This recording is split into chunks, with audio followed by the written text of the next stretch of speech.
Hi everyone. Welcome to our Did You Know session for Wednesday nights. We recently rebranded this, so this is what was formerly Brain Hacks. I am really excited about tonight, so I'm just going to dig in. I'm not even going to I don't even want to wait because I want to get as much content into this as possible. Tonight's focus for our session is, did you know stress can be inherited, but that doesn't mean you're stuck with it? So as we talk tonight, what I want to talk about is I want to talk about the origination of this stress, but I really want to talk about why processing it is not important. So I will begin by saying, for those of you on YouTube, if you want to subscribe to the channel, you're not going to get spammed. YouTube won't send you anything unless you hit the bell notification icon, but it will make it easier to find our videos.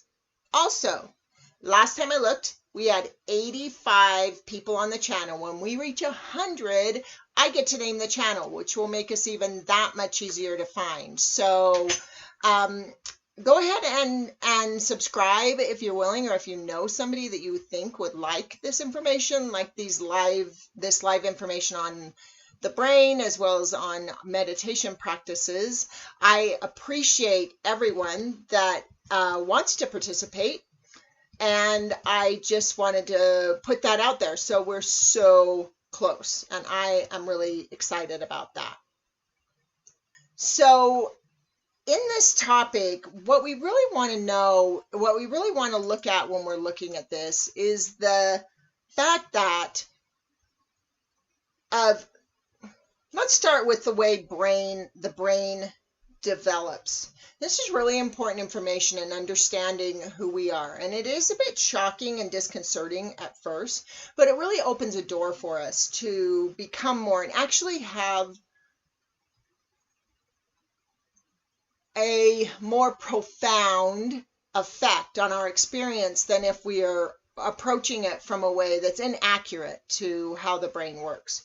So when we are conceived, we end up with the neurons from both our parents. So we get the sum total of their neurons, which include all of the ancestral neurons. And all of these neurons are programmed DNA. So you have these programmed decisions, kind of rules in the DNA that I often call memory when we're talking about it. And when I'm talking memory, I'm not talking about your memories. I'm talking about data, stored data, the same as memory in a computer. It's where information is stored. And so we're born with this combination. And then we spend the first approximately 9 years of our life just shedding neurons like crazy. We're shedding the things that are inconsequential to what we will need in our life. So, and that need is determined by survival. So what happens in that first 9 years of life is we have these original neurons, but then also what we're doing is we're building connections in these neurons that apply to our situations. So when we're looking at memory storage in the brain, this data that's stored, we first of all have what they call ancestral data. So this is all of the history of your family as well as humans as a whole. So this is where your primal memory is stored, and where all of the things that your family line has learned on both sides. So you have two family lines, what they've learned to be safe, to be strong, to survive.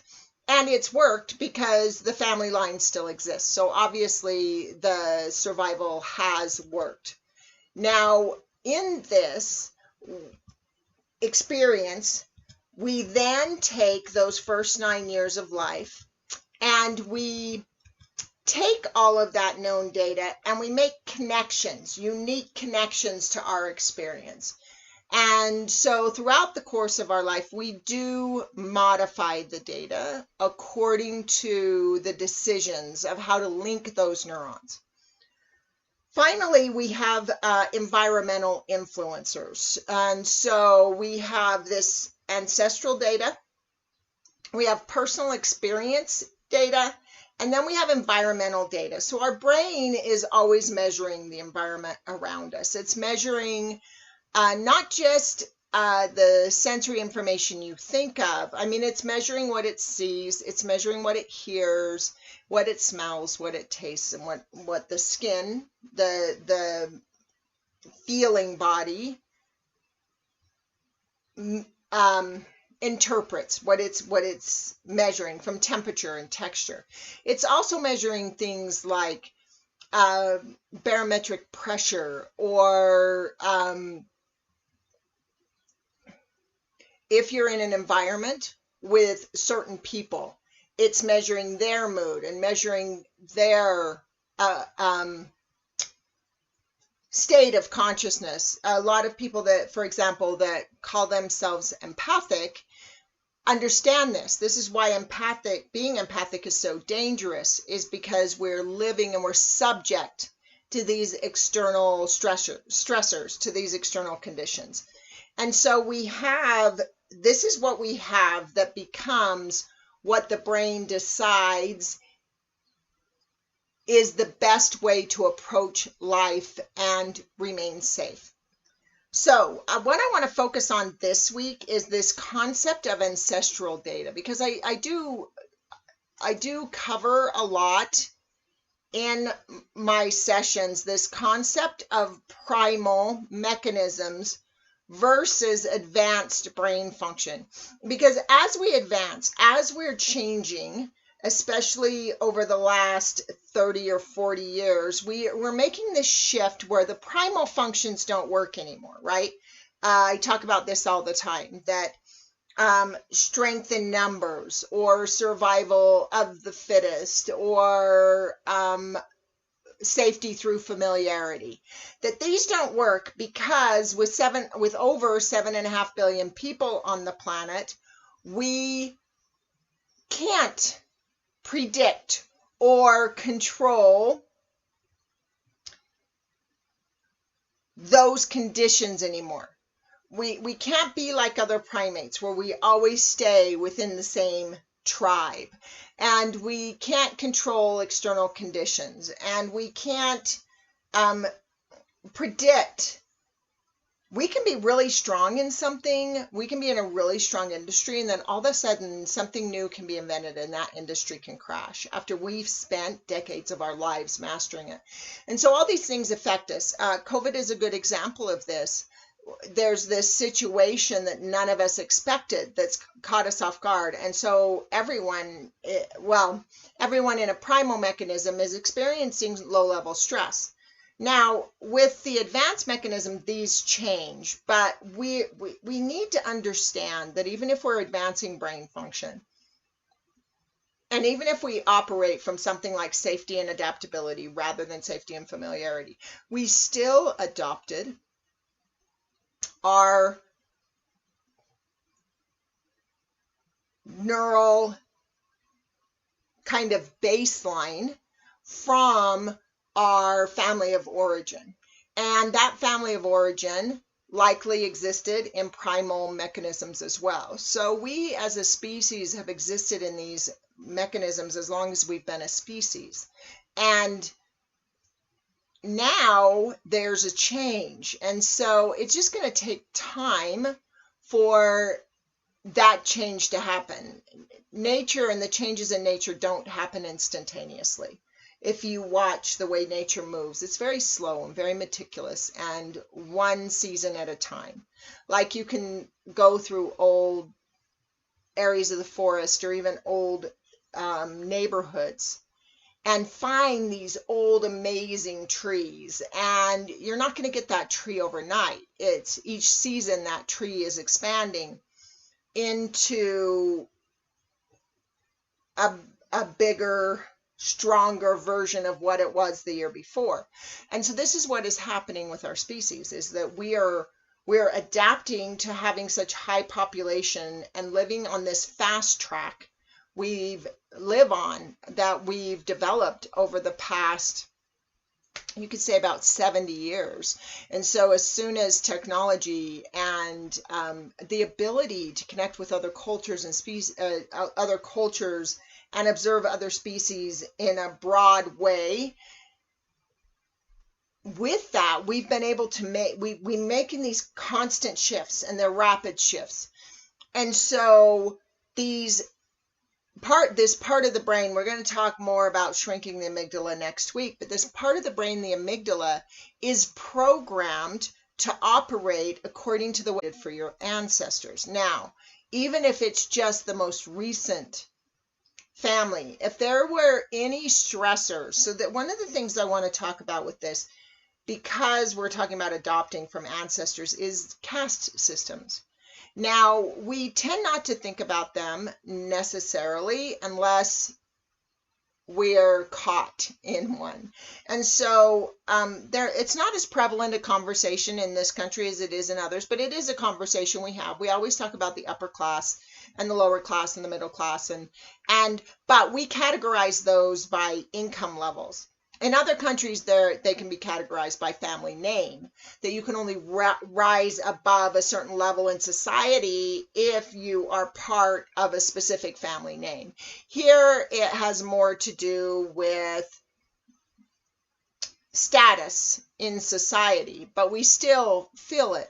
And the truth is that neuroscience, the studies of neuroscience back it. So there's a study that they did where they studied children who were from just children. They did a study to see how much willpower children had and who was likely to be more successful. And the results of the study were that you were overwhelmingly more likely to be successful if your parents were successful.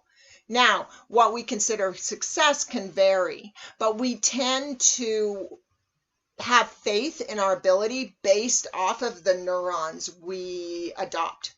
Now, the part that I want to talk about today is the fact that we're not bound by this. Now, we are bound by it if we never improve the brain function. But if we can modify and advance that brain function, we are no longer bound by it. So this is one of the most significant shifts that I experienced throughout the work I've been doing. So for those of you who don't know me, when I began my journey, I come from a blue-collar family. I come from a family that the underlying feeling was not successful. I grew up in a community where we were the outsiders, and so I was taught right from my beginning that I was a less successful person because of my upbringing. Also, in addition to that, I came from people that had the same experience, and so there was this underlying feeling of being less than, and it seemed to be just carved in stone. I wanted more than anything to break out of the caste system I was in, but I didn't know how because I didn't have the neurons that knew how to exist outside of that caste system. So this is where I talk about ecosystems. So we have these ecosystems that match who we are, and we have a certain way we think and express and experience life. And we tend to surround ourselves with other people that are the same, because this is part of that old pattern of primate, is that we're going to build a tribe of people that agree with us so we can feel safe. Now, the difficult thing is we can't just step into a new caste system, because that caste system won't accept us because we are not speaking the correct language. And if we're all working in caste systems, then the caste system has its primal mechanism of safety and familiarity. So if you come in speaking a different language, you're a threat. And this is where they talk a lot about prejudices, is that we fear what we don't understand, which is primal. The advanced brain doesn't fear what it doesn't understand. It's intrigued and enticed by what it doesn't understand because it's innovative. But when we're caught in this DNA from our ancestors, it's saying that I exist in a certain way. So the first thing we can't do is just step into the new caste system. Also, what we can't do is keep the same people, the same environment in the ecosystem and change within it, because then the ecosystem rejects us. What we really need to do is start changing the ecosystem of our own environment from within, and then everything outside of that will match the ecosystem. And so what I mean by this is I can't go decide I'm going to, so if I have people in my life, so the environment where I grew up, that was my upbringing, was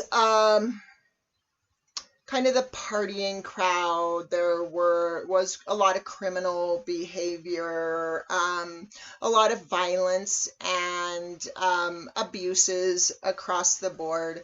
And so that was what I understood. That's what the neurons that I adopted from my family were. That was the environment where I grew up. So I just reconfirmed those neurons and made my decision based off of that safety. But I did have that innate desire to evolve that we have. We want to be something more than just our upbringing. That's human nature, and that's why humans do evolve. That's why we have so much technology and stuff as a species, because we're always looking for a better life, and that's not bad. We should be. Now, I can't just say I'm going to live in a different ecosystem than that. What I can do is change the driving force of that ecosystem, and that's going to change the organic result. So if I have a solar system and I have a sun at its center, and that sun is a certain temperature and has certain thermodynamics within it, physics, all this related to it. If that sun changes, every planet within the solar system changes with it, or ends up leaving the solar system, ends up being propelled out of it. So we want to think of it that same way, that I can't change the planets if the sun is the same. I also can't just pick up that sun and move it to a new solar system. Everything is working together. Now, this can be some of the hardest part, because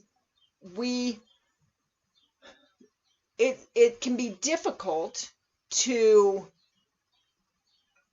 say I'm the center of this, especially if my life is not good, to say it's me that needs to change. So like me, where I grew up in an environment where I was abused and judged, and I can look at the way I was treated by the people of the community when they treated me like less than. I can say, that's not right. They shouldn't have treated me that way.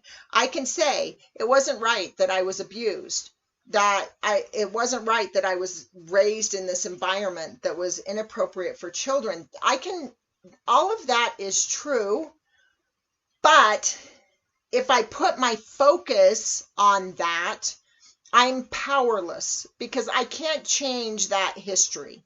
Now, we were talking about not processing it. Processing the history it's like I'm in a bog, and there's all of this bog around me. So if I think of it in the way that they talk about in some of the Eastern traditions, like if there's a pool and it's full of silt, if I keep digging at it, I'm just making it cloudier. If I looked at my entire history and my upbringing, processing it would have taken me hundreds of years to work through, because what I'm doing in that situation is systematically trying to change the dynamic of the solar system from the perspective of a sun that was dynamic to that solar system. So that's why a lot of self-help books, a lot of self-change is because we understand if I change who I am, I change the way I experience life. My entire life changes. But to process through all of it is like swimming in that mud. It is going to take a very long time. Also, it's going to be painful to go back and revisit all of the things that have created limitations in our life. So what we want to do is stop living according to those original neurotransmitters, right? We want new information. And this is where the concept of mindfulness has become so powerful, because the brain is always doing one of two things. It's either processing information it already has, or it's getting new information. Now, if I get stuck in processing information I already have, I can't at the same time get new information. And this is a lot where therapy becomes really powerful for people, because they can talk about the events of their childhood and their therapist can give them a glimpse into a new idea. And so they've just learned something that changed them. We can do the same through education. But the concept of mindfulness is that ability to observe myself. And when I'm observing myself, not then go into processing myself. If I can observe myself and stay in that state of mindfulness, then I can observe myself when I grow. I can observe my ecosystem when it changes. I can observe the dynamics of who I am as they become different dynamics. So what I want to do today is I want to set up a practice where you can engage in mindfulness. Next week, I'm going to talk about how the effect this has on the amygdala. But I want to give you a practice this week where you can engage in mindfulness and become aware of your ecosystem and you within your ecosystem. In addition to that, I want to move beyond focusing on that ecosystem. So I wrote an article today. I do a daily blog, and what I wrote this morning was about this concept that I was in a group with, there's a writing group I meet with, and someone in the group mentioned the old adage to focus on your strengths. And I immediately thought, well, that's a mistake to focus on my strengths, because my strengths are already strengths. So if I focus on those, I'm putting attention to something that doesn't need attention. It's working. So it's kind of that other adage that says, if it's not broken, don't fix it. But then I look at this processing concept, which is focusing on our weaknesses. And if we focus on our weaknesses, it can be disheartening. It also can prevent progression or make progression arduous. So I realized there was this beautiful gap that as I've improved my brain function, as I've done the work I've done, what really helped me transcend that ecosystem, what's making my brain no longer function off those old rules or live in that old caste system, I have actually moved from that dynamic of being a person in this caste system to a new caste system, which is a significant shift. And the way I've done it is by being aware of that gap and the opening of where my growth is. So I want to be able to be aware of my weaknesses without focusing on them. What I want to focus on is where the growth comes from. So if I have this weakness, so one of the things that brought it to mind was there's a celebrity investor named Marcus Lemonis. He does the show called The Prophet. And I like his approach to business. And he has this focus he talks about, and he was doing it in, he did an Instagram post that was about it. And he talks about people, product, and process, and that if you get all those things right, that you'll have a successful business. Well, if my product, which is my strongest thing in my business is my product. I have a really good, solid product.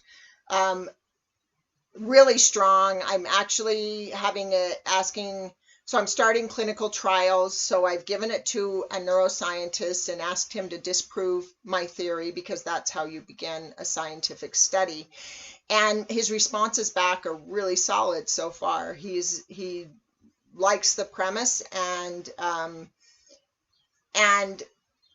is engaged in the concept. And it's been the same for I've had other neuroscientists show up to my group, people in psychology and medicine, that have really liked it. It's this new approach to something that has an established program. It's a new approach. And so within that, I know the product is solid. And so if I continue to focus on my product to try and make my product better, that would not be good for my business, because that's not the weakest point. And that's what I'm talking about. If we have a place in our life where we're strong, if we're good in relationships, or we're good at work, or we're good at this, to focus on that gives this other stuff where we might not be good, this opportunity to pull us down. And so it made me realize, what I can do is I can stop every morning. I can look at those 3 components and I can say, which is the weakest component? Now that's awareness. But then I can say, okay, what makes that component stronger? And that's where I want to put my focus, is what makes the weakest thing stronger. And that's what I've been doing quite a bit lately, but now I'm doing it with an intent to make sure it's my focus every day. And so I've talked about that a little bit, and the fact that I'm not good at marketing. My process is hurting in the fact that I'm not getting the word out there enough. And so that's where I need to do my work. So I'm taking marketing classes. So I'm trying to improve the abilities that are less. So I want to offer you the same opportunity. So what I'm going to do is I'm going to spend these last few minutes setting up this practice. If you have any questions, go ahead and post them now. If when I'm done, I don't see anyone's asked anything, I'll go ahead and log off. I will be live in the private group at 7. But what I want to do is I want to set up this practice and do this as an opportunity for you to be able to completely shift your ecosystem. So first of all, in an observational practice, we want to let go, to the extent we can, that we are inherently anything. So a lot of people say, oh, well, I've been like this since I was a little kid.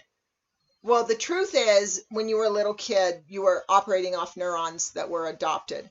And so we may have had strong inklings and ideas that we feel like we've had our whole life, like me, and the desire to evolve, to be in a different caste system. I feel like that's always been present, but it was present according to the rules of my ancestry. So you don't have to just shed everything. Just allow yourself to say, okay, I'm willing to not believe I am inherently anything, that I can be anything I want to be. And then what we want to do is start observing our life and looking for the weakest point of our life. So where are you least happy? Generally, there are a few major areas of life where most of us focus. One is money or resources, another is relationships, and another is our health. These tend to be primary for us. So is there one of these that maybe, as you observe your ecosystem, is maybe not as strong as the others? And then say, okay, why isn't it strong? What is my current experience? I'm not trying to evaluate it. I'm not thinking, how did I get there? Why do I have that experience? Why am I insecure about it? It doesn't matter. I feel insecure when I'm around certain people can be your answer. Why are you feeling? None of that matters. You've established that. And then you're going to ask the question, what would it look like if I didn't have this problem? So if I wasn't insecure in this situation, what would it look like if I were more confident? And then what one step can I take today toward that confidence? And so I always talk about this. We have this ideal that we see for ourselves. And then we have the fear-based idea of ourselves, what the amygdala is telling us. And this is the lie, this is the truth. But what we do is, this is our experience a lot of times, and so we think it's definitive, and we think we have. The truth is, this is inherent to who we are. This is a fear-based response. And so what you're going to do is go, oh, well, if I was better at this, then I would be here. So instead of striving for here, what you want to do is say, well, what can I do today that lives in service to me being this? What can I do today that is me claiming this position? Not striving toward it, not working toward it, but saying, I don't want to worry about having this in the future. I want it in my life now. So again, we're observing our life. We're finding where it's weak. Then we're asking the question, what would it look like if it weren't weak? If it wasn't like that? What would that look like? And then we're saying, how do I live in service to that answer? What can I do today? So for example, if I have insecurity and I have an unhealthy relationship, I might say, okay, I have this unhealthy relationship. What would it look like if I didn't? Oh, well, I'd have a healthy relationship, or I would be out of this unhealthy relationship. Okay, so what can I do to live in service to that? I can start to change the health of the relationship or decide to leave it, right? There's some step I can take. As we take the step, we convince the brain that we really want this. The brain thinks we want this because it's doing this to feel safe. But this safety doesn't work anymore, not at over 7.5 billion people. So that's going to be the simple practice. And then next week, I'll delve deeper into how to affect the size of the amygdala so it's not so reactive. So this voice isn't loud anymore, and we can just live in this state. I want to share and like the videos. That always helps me out, and it helps the algorithm to have the videos show up for you. So I think that's everything. If you are watching and you're in the private group, I will see you at 7 o'clock. If not, I'll either see you Sunday for meditation, or I'll see you next Wednesday for how to shrink the amygdala. So that's it for today. I just hope everyone has an amazing night, and I'll look forward to seeing you again next week.